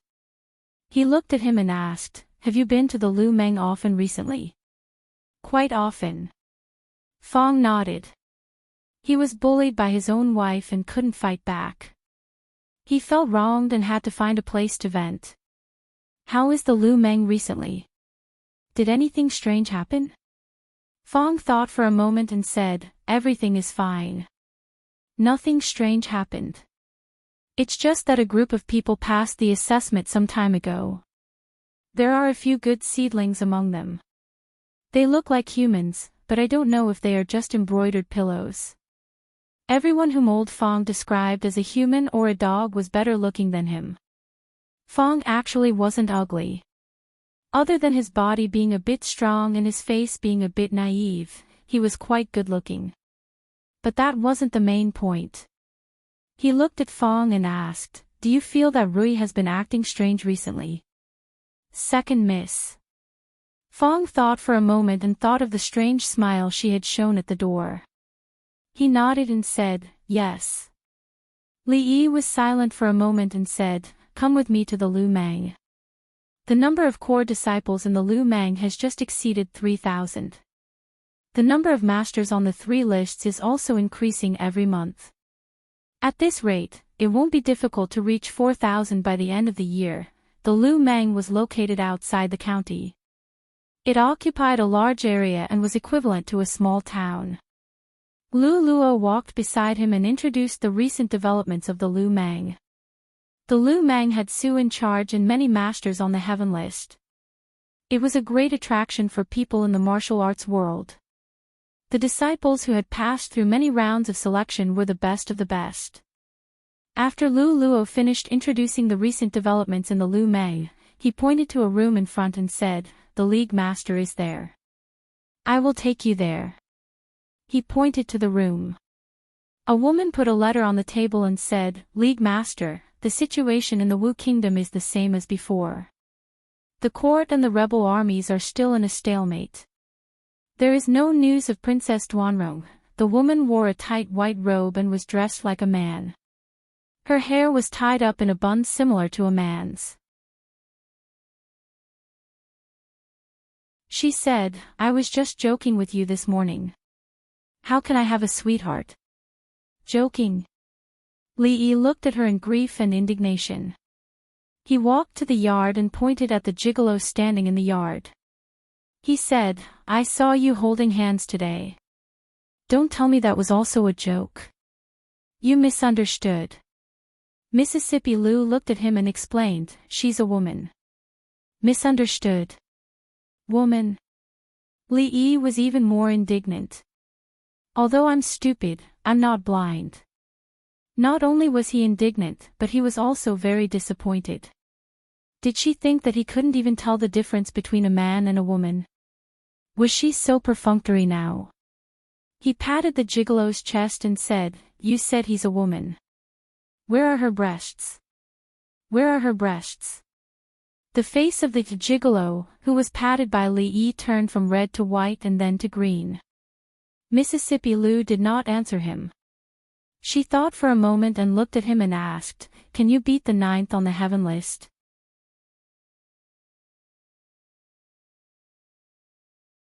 Chapter 1040. Can you beat the 9th on the heaven leaderboard? Mississippi Lu actually asked him if he could beat the 9th on the heaven leaderboard. Other than grief and anger, Li Yi was even more heartbroken. How could she not know what he was capable of? The top 10 of the Heaven Road list was a group of perverts that were weaker than her and Ming Zhu. He did not lack experts, he did not lack great masters, he did not lack second great uncle who was even stronger than great masters, he even had a cheat that allowed him to level up in his sleep. But even so, he could not beat the 9th on the Heaven leaderboard. As early as 2 years ago, the martial arts master ranking, especially the Heaven leaderboard, had already turned into a sea of blood and corpses.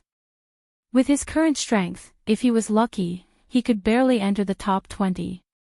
Once the Heaven leaderboard changed from 2 digits to 1 digit, the danger would increase exponentially. The 9th on the Heaven leaderboard was an opponent that he could not fight head-on for now. When Li Yi thought of this, the sadness in his heart could no longer be described with words. Not only did she brush him off, but she also changed the topic. The method she used to change the topic was so unskillful. She really did not love him anymore. Apart from the sadness, Li Yi suddenly became vigilant. Murderous aura, there was murderous aura, strong murderous aura. He looked at the pretty boy beside him whose expression was even more sorrowful than his. He actually wanted to fight with him. Rui snatched his home, and he actually wanted to fight with him. Rui looked at the pretty boy, then pointed at Li Yi and said, "This is the Royal Highness Jiang of Silla that you always mention." The pretty boy's chest heaved a few times. His face was flushed and he calmed down a little. He gritted his teeth and said, "Nice to meet you, Royal Highness Jiang of Silla." Li Yi glanced at him and asked, "What do you mean nice to meet you?" The pretty boy was startled, and his chest began to heave again. "His name is Bai Su." Mississippi Lu pointed at the pretty boy, looked at Li Yi and said calmly, "Bai Su, Bai Su. Why not call him Bai Sha? A gigolo is a gigolo. He looks like a girl, his voice is girly, even his name is so girly." So, Li Yi was startled.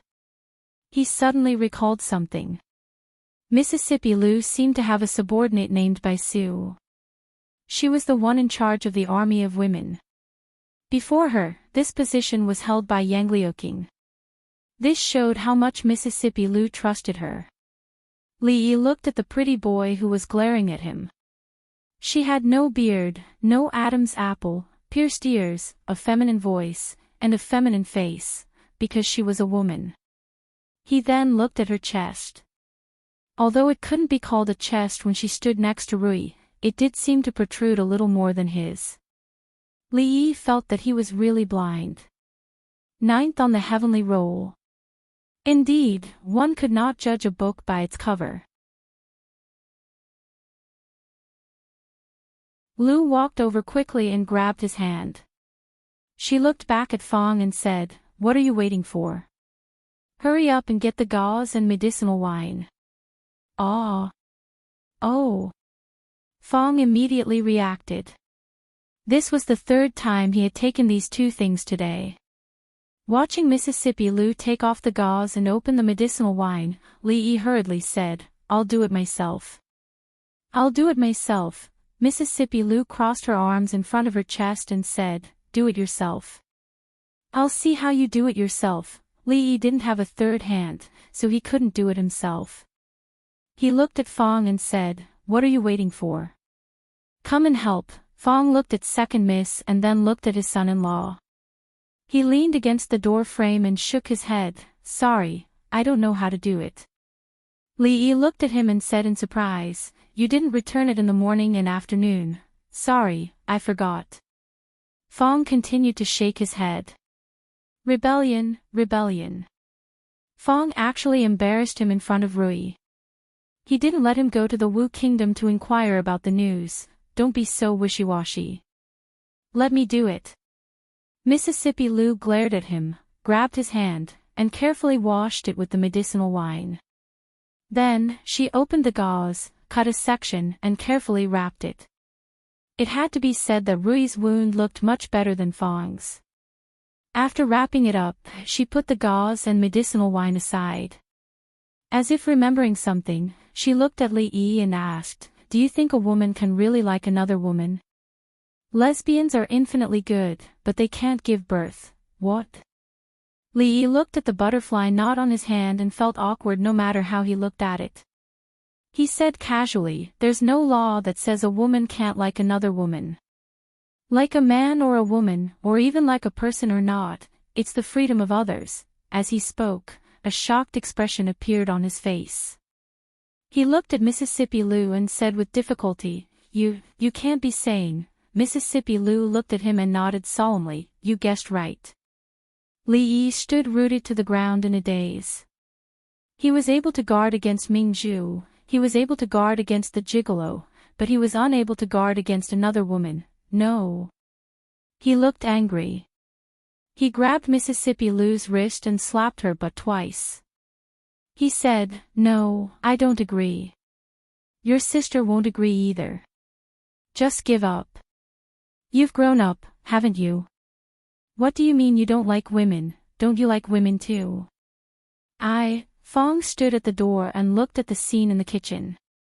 The green bristle grass in his mouth had already fallen to the ground. The sun was not scorching today, but he felt like he was blind. The son-in-law actually dared to do that to the second miss. He looked at the knife in the kitchen and was ready to grab it at any time. He was worried that the second miss would chop off the son-in-law's hand. "I'm just kidding. Don't be so serious, Mississippi."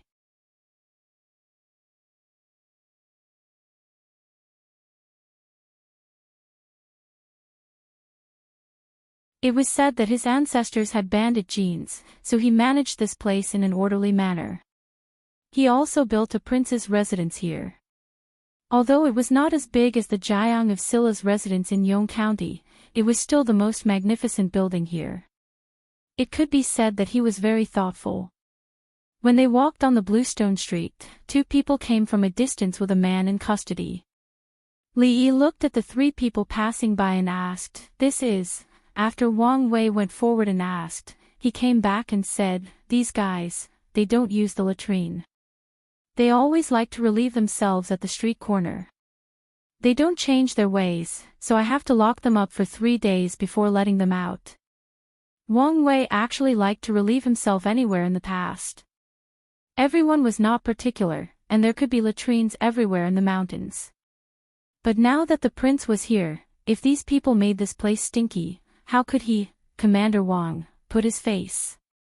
Therefore, a few days ago, he issued a death order. In the future, everyone's 3 urgent needs must be solved in the latrine. Those who disobeyed the order would be locked up and served. Li Yi could understand his approach. Most of the people here were bandits, and they were used to being careless. When they were in the mountains, they were used to relieving their physiological needs anywhere. But it was really not possible here. On such a hot day, if everyone peed outside, the smell could be imagined. But thinking about it carefully, there was still a big loophole in this solution. Li Yi thought about it and asked, "Is it useful to lock them up?" "It's useless." Wang Wei shook his head with a bitter smile and said, "These guys are used to being casual. They have always been like this. They would rather solve it outside the latrine than go in." Li Yi waved his hand and said, "Since it's useless, there's no need to lock them up. If the punishment for urinating and defecating anywhere was not to work and still have food and drink, then this punishment was no different from a reward." Wang Wei was still too straightforward. If it was Fang, who was the traitor, then the problem of urinating and defecating anywhere in the stronghold would have been solved long ago. Wang Wei was startled and looked troubled. "But Your Highness, we can't just ignore it." Li Yi shook his head. "Ignore it? Who said I don't want to?" Wang Wei turned his head and looked at the indifferent expression of His Highness. Suddenly, he felt a chill in his heart. In the confinement room, a man was brought in. He turned his head and said with a smile, "Old Wang, remember to bring me some beef noodles from Lu Ji's for dinner. Add more beef and more noodles. Add more chopped green onions and coriander." After saying that, he lay down on a bed in the corner and stretched comfortably. He put his hands behind his head. Boss Wong was really something. He just couldn't hold it in and had to be locked up for 3 days. However, 3 days was fine. 3 days was pretty good. He didn't have to work for 3 days and he wouldn't starve. Never in his dreams would he have thought that there was such a good thing in this world. When he was released 3 days later, he would come back. As he was thinking about this, the door of the confinement room opened from the outside. A bald man stood outside and looked at him. He said, "Come out." So soon. He sat up from the bed with a hint of regret on his face.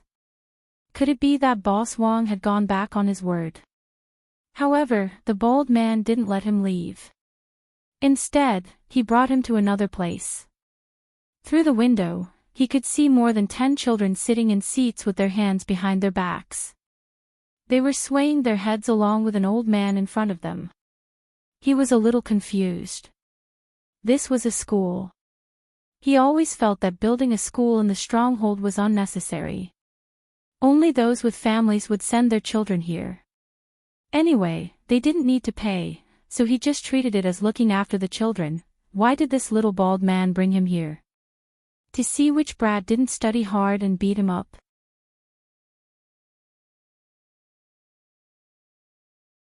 Chapter 1042. At the entrance of the academy, the young baldy looked at the man and said indifferently, "You will attend this class with them. If you can pass the exam for this class, then you can leave. If you can't pass, then you can only eat steamed buns and drink water today. If you can't pass today, then in the next 2 days, you will have to pass 2 more exams." The man was stunned. Like most of the people here, he had never been to school and didn't know a word. When he heard the old man shaking his head and talking, he dozed off. He didn't even know how to hold a brush. What kind of exam was this? He just peed. Was there a need to be like this? He pursed his lips, looked at the bald man, and asked, "What if I still can't pass tomorrow? If you still can't pass?" The bald man patted him on the shoulder and comforted him. In fact, steamed buns and plain water are the most nourishing. Although Commander Wang usually treated people kindly, many people were still afraid of him when he was serious. Not long after, the man walked into the school dejectedly and sat in the last row. The young bald man went forward and said a few words to the old teacher. The old man nodded and glanced at the back row. He didn't care about the man anymore. The man sat in the back row. When he saw the eyes of the children around him, his face was a little red. He simply lay on the table and slept. He really didn't believe that Boss Wong was crazy to let him sit in the school with these little children to study. Did he want him to be the top scorer? He, Wang Dezhuang, was not meant to be a scholar in his life. Listening to the old man's voice, he felt sleepy. After an unknown amount of time, he was pushed awake by a little fat man sitting next to him. The little fat man handed him a piece of paper and a pen and said, "The teacher said to write down the 5 words he just taught." The man looked at him with a dull face. Before writing it down, he needed to know what words the old man had taught him, how to write those words, and how to hold the pen. He looked at the little fat man, smiled, and said, "How about you write one for me? I'll go out and buy you candied hawthorn. My family sells candied hawthorn." The little fatty looked at him and shook his head. "Also, teacher said that I can't write for him, or I'll be punished too." The man looked at him helplessly. "Then can you at least copy it for me?" "Not giving." The little fatty replied bluntly. He turned his back to her and began to write on his own. The man grabbed the brush and looked at the white paper on the table. His face was lifeless and he didn't know what to write. After a while, the pen in front of him disappeared, and so did the paper. In its place was a cup of water, a steamed bun, and a bald head. The baldy looked at him and said, "Tomorrow is a poetry recitation test. The day after tomorrow is poetry recitation. The day after that, you might have to learn arithmetic. Li Yi asked Wang Wei to open up an industrial area far away from the village. They would conduct research on things like iron smelting, coke making, and forging. Although it was called research, it was actually just him telling them to do it. These would be very useful in the future. Although they couldn't use it for now, it was better to be prepared. For the time being, this would be the breakthrough point. The rest would be developed slowly in the future. At the back of the classroom. In the corner of the back row, a man looked at the little fatty beside him and swallowed his saliva. He watched as the little fatty chewed on the chicken drumstick in his hand and said, "Little brother, when you come tomorrow, can you secretly bring me some salted vegetables?" He had been eating steamed buns and drinking plain water for 7 days. He had lost a lot of weight, and the reason for all this was because he had peed outside the toilet. He couldn't understand it now. The toilet was clean and tidy, and there was no smell after he flushed it. Why did he have to pee outside? This was despicable. The little fatty nodded with great difficulty. He immediately picked up a pen and pointed at a word on the paper with the tip of the pen. He asked, "Little brother, how do I pronounce this word? I've forgotten.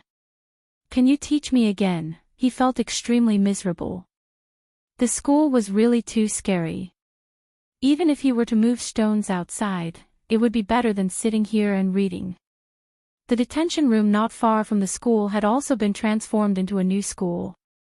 In the past month, people who urinated, spat, and did not pay attention to hygiene were all caught and brought here.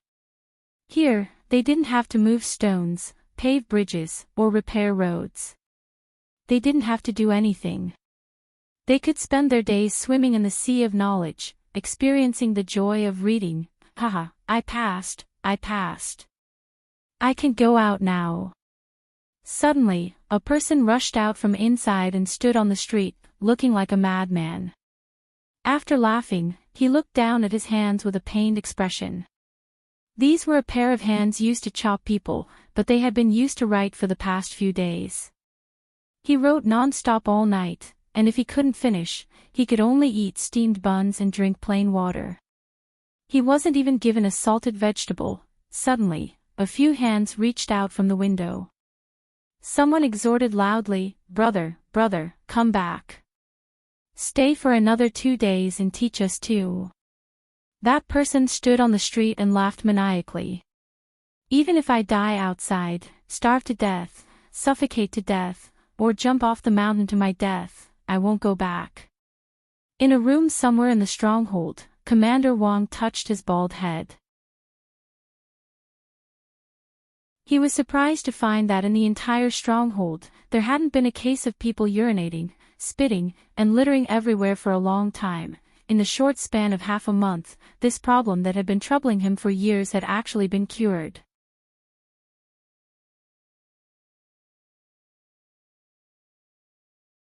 Now, this place was no different from an ordinary town. Li Yi selected a group of people who were educated and tried to cultivate some talents in other fields. Currently, he focused on industrial fields such as machinery and materials. Of course, he didn't need them to come into contact with advanced things. As long as he explained some simple theories, they would be able to understand and put them into practice. At this time, he started to miss Li Xian. The real talents that he needed were almost all in the Academy of Sciences. He still had to poach some people from his side. "Your Highness, it's done." Wang Wei strode in from outside with a pile of swords and knives in his hands. He threw them on the ground with a clatter. Li Yi stood up and walked to the front. Wang Wei picked up 2 knives from the ground and held them in his hands. He said, "Your Highness, look. This is an ordinary knife, and this one was just made by them." He waved both his hands at the same time. With a clang, sparks flew everywhere. The knife in his right hand was undamaged, but the one in his left hand had an obvious chip. Clang! He slashed twice again. The knife in his left hand broke into 2 pieces, but the one in his right hand was still intact. Fong! who had just walked in from outside, stared at the knife in Wang Wei's hand. His eyes lit up, and he muttered, "Treasure, treasure." Wang Wei looked at him and said generously, "You like it? If you like it, I'll give it to you." He handed the knife to Fong, but Fong did not take it. A hint of vigilance appeared on his face, and he said, "What do you want?" "I can't afford to offend that tigress of yours. You didn't play cards with me yesterday. You'd better find another reason to fool her." "Oh, I didn't go back." "What reason do I need? I'm not you, even afraid of your wife. If you have the guts, say this again in front of her later. Why should I listen to you?" Li Yi ignored these two guys who were unwilling to admit the truth. He picked up the two swords from the ground and carefully examined them. After the improvement of the smelting and forging methods, the quality of the steel had indeed improved a lot. Although it was still far from the level of cutting through iron like mud, compared to ordinary weapons, it could already be called a treasure. Since it was a treasure, it could be sold for money, a lot of money. He was already very rich, but he had so many subordinates who needed to eat, invest in construction, and support his squandering sister-in-law, Rui. When it came to things like money, the more the better. Rui's autumn water was a good sword. In terms of sharpness and toughness, it was not comparable to the one in his hand. However, that sword must have been forged by a skilled master craftsman after thousands of tempering. Although it could be sold for a very good price, the cost was not low. Mass production was different.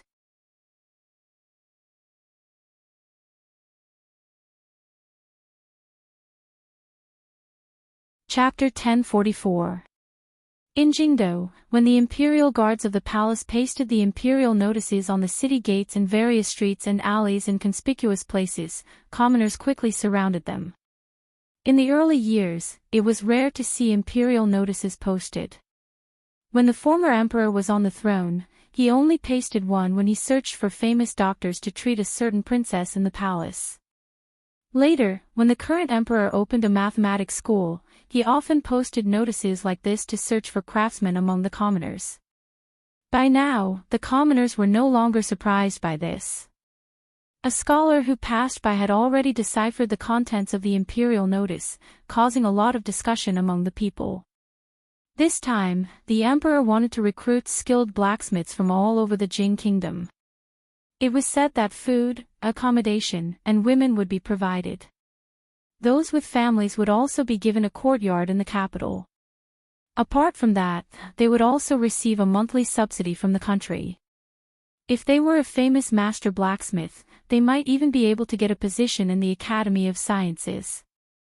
From then on, they would be able to bring glory to their family, reach the sky in a single step, and make their ancestors proud. In short, as long as one had a skill, one would be able to live a good life in the capital city, in the Jing kingdom. Even if one was an old farmer, as long as his land was better than others and his harvest was greater than others, there would still be some officials from the Academy of Sciences who would be willing to call him teacher and humbly ask him questions. A scholar in a green robe looked at the imperial notice posted on the city wall, then looked at the book he had just bought and sighed. The book in his hand was this year's imperial examination secret scroll, which he had spent a lot of money and pulled a lot of strings to buy. A blacksmith could get food, accommodation, and marriage services. It was a pity that he had not passed the imperial examination. At the age of coronation, he had not married and had not even touched a woman's hand. It was not that he had not touched a woman's hand. Yesterday, when he was buying vegetables, the auntie who sold vegetables had touched him. Thinking of this, he could not help but feel sad. He threw the book in his hand to the ground and strode away. 10 years of studying hard could not compare to 10 years of forging iron. What was the use of reading such a useless book? After a few steps, he turned around and walked back. He picked up the book on the ground, patted the dust off it, and carefully put it in his pocket. He still had to study. Even if he didn't pass the exam, he would become a blacksmith in the future.